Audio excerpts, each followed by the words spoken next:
देश में uniform civil code को लेकर एक नई बहस छिड़ी है, लेकिन इस दरमियान पूरे देश से, खासतौर से पूर्वोत्तर राज्यों से जो मुखालफत की लहर सामने आ रही है और जिस तरह से तमाम लोग इस बिल के खिलाफ, यूसीसी के खिलाफ एक आवाज़ होकर के इसकी मुखालफत कर रहे हैं, तो ऐसा लगता है कि ये भारतीय जनता पार्टी के लिए टेढ़ी खीर साबित होगा, क्योंकि 9 साल से इसको लगातार कई बार लागू करने की कवायद शुरू की गई। लॉ कमीशन ने कवायद शुरू की, आपत्तियां मांगी गई 2 बार, लेकिन उसके बाद उसको ठंडे बस्ते में डाल दिया गया। आइए मैं आपको एक पूरा संक्षेप में बताऊंगा अपने इस प्रोग्राम में कि कौन कौन लोग हैं जो अभी तक इसका विरोध कर रहे हैं और किस तरह की धमकियां दी जा रही हैं और मोदी सरकार का क्या रुख है, भारतीय जनता पार्टी के लीडर इस पर क्या बात कर रहे हैं। खुद भारतीय जनता पार्टी में इस मामले को लेकर 2 फाड़ होता नजर आ रहा है। भारतीय जनता पार्टी के नेता 2 फाड़ में बंटते हुए नजर आ रहे हैं। कुछ लोग इसके समर्थन में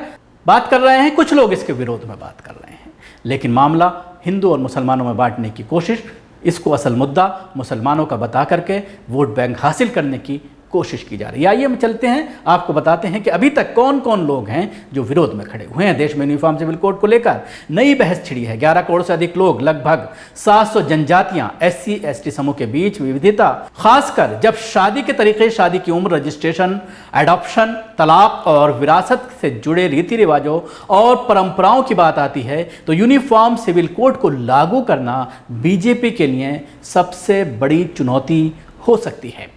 जब समान नागरिक संहिता यूसीसी को तैयार करने और इसे लागू करने को लेकर बीजेपी के सामने सबसे बड़ी चुनौती आदिवासियों और उत्तर पूर्व क्षेत्र के आती है।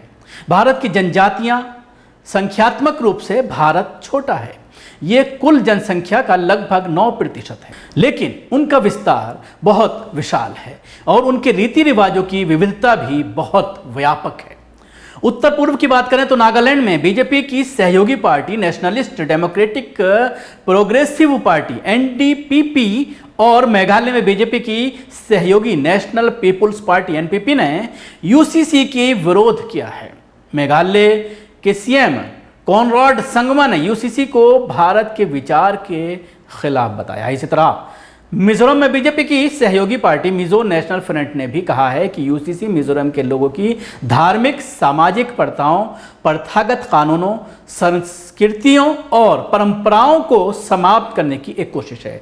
मेघालय के मुख्यमंत्री कॉनराड के संगमा ने इस बात पर चिंता जताई है कि यूसीसी का राज्य के 3 प्रमुख मात्र सत्रात्मक समुदायों, गारो, खासी और जैतिया पर किस तरह का प्रभाव पड़ सकता है। वहीं मेघालय में मात्र सत्तात्मक खासील समुदाय का प्रतिनिधित्व करने वाली हाइनिव ट्रैप यूथ काउंसिल ने कहा है कि वो यूसीसी लागू करने के कदम के खिलाफ भारत के विधि आयोग को चिट्ठी लिखेगी। संविधान की 6ठी अनुसूची के तहत स्वायत्त निकाय खासी हिल्स स्वायत्त जिला परिषद ने पिछले सप्ताह एक प्रस्ताव पारित कर केंद्र से भूमि स्वाभिम को परगत प्रथाओं, खासी से मातृत्वात्मक प्रणाली की रक्षा की जरूरत का हवाला दिया और सामाजिक परंपराओं और संस्कृति का ध्यान रखते हुए यूसीसी को नहीं अपनाने का आग्रह किया। NDPP ने कहा है कि नागाओं को संविधान के अनुच्छेद 371A के तहत उनकी परंपराओं, प्रथाओं और सुरक्षा सुनिश्चित की गई है। ऐसे में केंद्र और विधि आयोग को इस मामले पर पुनर्विचार करना चाहिए। पार्टी ने विशेष रूप से कहा है कि भारत नागा नागरिक बातचीत अहम मोड़ पर है।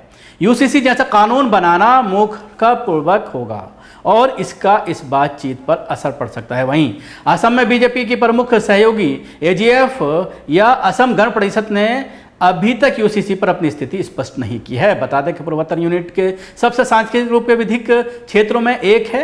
ये 220 से अधिक जातीय समुदायों का घर है। कई लोगों को डर है कि यूसीसी संविधान द्वारा संरक्षित करके प्रथागत कानून को प्रभावित करेगा। उधर बीजेपी भी इन चिंताओं से वाकिफ है। शायद इसी कारण संसदीय समिति के अध्यक्ष बीजेपी सांसद सुशील कुमार मोदी ने जनजातीय क्षेत्रों सहित यूसीसी के कामकाज की व्यावहारिकता पर सवाल उठाया है, क्योंकि उनके रीति रिवाज, परंपराओं, रीति रिवाज अन्य समुदायों से विभिन्न हैं और संविधान उन्हें विशेष सुरक्षा प्रदान करता है। ये मामला कांग्रेस सांसद विवेक तन्खा ने भी उठाया था। उन्होंने कहा था कि यूसीसी संविधान के कई प्रावधानों के साथ टकराव में आएगी। बीजेपी आदिवासी बहुल क्षेत्रों में अपने वोट शेयर पर यूसीसी के संभावित प्रभावों के वाकिफ है। 2018 के चुनाव में बीजेपी को मध्य प्रदेश और छत्तीसगढ़ में सबसे अधिक चुनावी नुकसान आदिवासी बहुल क्षेत्र से ही हुआ था। इसलिए हम समझते हैं कि वह यूसीसी को लेकर सावधान रहेगी और व्यापक परामर्श का रास्ता अपनाएगी। अब बात पंजाब की। पंजाब में बीजेपी की पुरानी सहयोगी श्रोमणी अकाली दल एसएडी ने भी यूसीसी पर चिंता जाहिर की है। अकाली दल ने कहा है कि इससे अल्पसंख्यकों और आदिवासी समुदायों पर प्रतिकूल प्रभाव पड़ेगा। वहीं कई सिख कार्यकर्ताओं का कहना है कि अपने रीति रिवाजों के संबंध में केंद्र से बात करने के लिए उनके पास एक सिख पर्सनल लॉ होगा। विपक्ष ने भी वास्तव में यूसीसी के विचार के प्रति कोई स्पष्ट एकीकृत सामूहिक प्रतिरोध नहीं किया है। ऐसा इसलिए भी है क्योंकि कुछ पार्टियां कम से कम ये नहीं चाहती हैं कि उन्हें प्रगतिगामी कानूनों का समर्थन करने वाले के रूप में देखा जाए। उदाहरण के लिए बीएसपी यूसीसी के विचार का समर्थन करती है। उसका मानना है कि सरकार को मुसलमानों और आदिवासियों सहित सभी समुदायों को विश्वास में लेने के बाद ही इस पर आगे बढ़ना चाहिए। पार्टी का रुख है कि डॉक्टर BR अम्बेडकर ने यूसीसी के विचार का समर्थन किया था, लेकिन इसे जल्दबाजी में लागू नहीं किया जाना चाहिए। यूसीसी को लेकर कांग्रेस के अंदर भी अलग अलग आवाजें उठने लगी हैं। शिवसेना यूसीसी की मुख्य समर्थक रही है। हालांकि उद्धव ठाकरे के नेतृत्व वाला गुट कह रहा है कि सरकार को चुनाव को ध्यान में रखते हुए यूसीसी नहीं लाना चाहिए, क्योंकि इससे कई हिंदू भी प्रभावित होंगे। हाल ही में संयुक्त विपक्ष के अपना समर्थन वापस लेने वाली आम आदमी पार्टी ने भी यूसीसी के विचार का समर्थन किया था।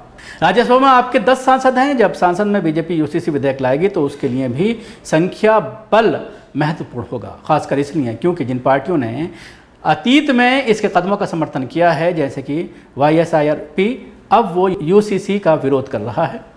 इससे पता चलता है कि विपक्ष के भीतर भी मतभेद है। बहरहाल 17 और 18 जुलाई को बेंगलुरु में 15 विपक्षी दलों की बैठक होनी है, तभी इस मामले में कुछ स्पष्ट बात सामने आ सकती है। तो ये था पूरा कि कहां पर कौन इसका विरोध कर रहा है। पूरे देश में विरोध की स्वर है, लोग आवाज़ उठा रहे हैं। अब ये देखने वाली बात होगी कि किस तरह से अब इसको लागू किया जा सकता है। शुक्रिया। आपको हमारी कोशिश कैसी लगी ज़रूर बताएं। हमारे यूट्यूब चैनल को सब्सक्राइब करना ना भूलें। इसके साथ ही बेल आइकन जरूर दबाएं। अगर आप वीडियो फेसबुक पर देख रहे हैं तो पेज को लाइक करें, उसके साथ ही फॉलो भी करें।